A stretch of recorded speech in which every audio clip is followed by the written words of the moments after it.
Bien bonjour. On a vu dans une précédente vidéo les menaces qui semblent peser sur l'humanité à cause du CO2. Et on va voir un petit peu plus près comment un végétal euh, arrive à fabriquer de la cellulose pour pouvoir faire des sucres, des fruits, des fleurs, etc.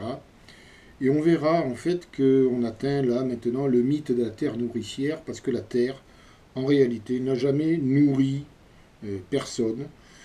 En réalité, c'est l'atmosphère terrestre qui le fait. Alors, les choses se sont passées ainsi.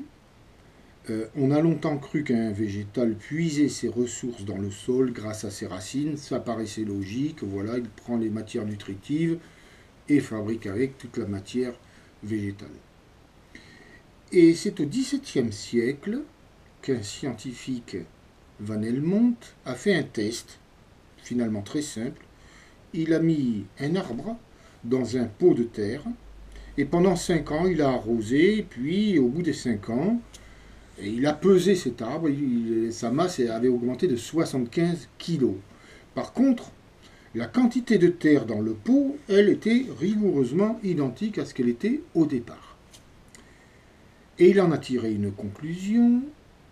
Bon, bien entendu que ce n'était pas la terre qui pouvait fournir toute cette matière, mais l'erreur qu'il a faite, c'est de penser que c'était l'eau d'arrosage qui finalement apportait comme ça les matières nutritives.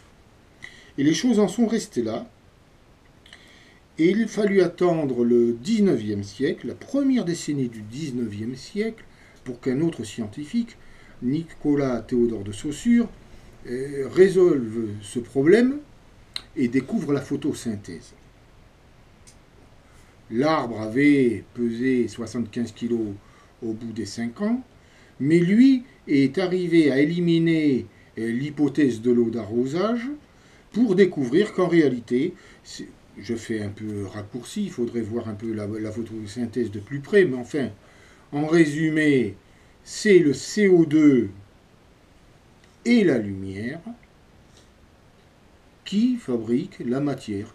Voilà.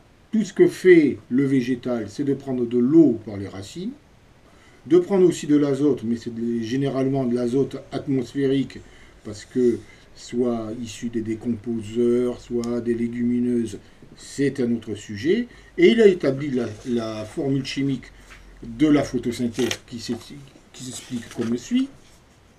6 CO2 plus 6 H2O plus l'énergie lumineuse, ben ça fait C6H12O6. De quoi s'agit-il? De la formule générique d'un glucide et de la cellulose. Et c'est grâce à cette formule chimique que la plante peut fabriquer des feuilles, des tiges, des fleurs, des fruits, etc., etc. Voilà. Finalement, les choses sont très simples. Si on considère une analogie par rapport à un repas, imaginons un repas classique, hein, entrée, euh, viande, légumes, fromage, dessert, etc. Finalement, la contribution du sol à cet ensemble-là se limite à l'apport de sel et de poivre. Rien de plus. Tout le reste provient de l'air atmosphérique. À bientôt.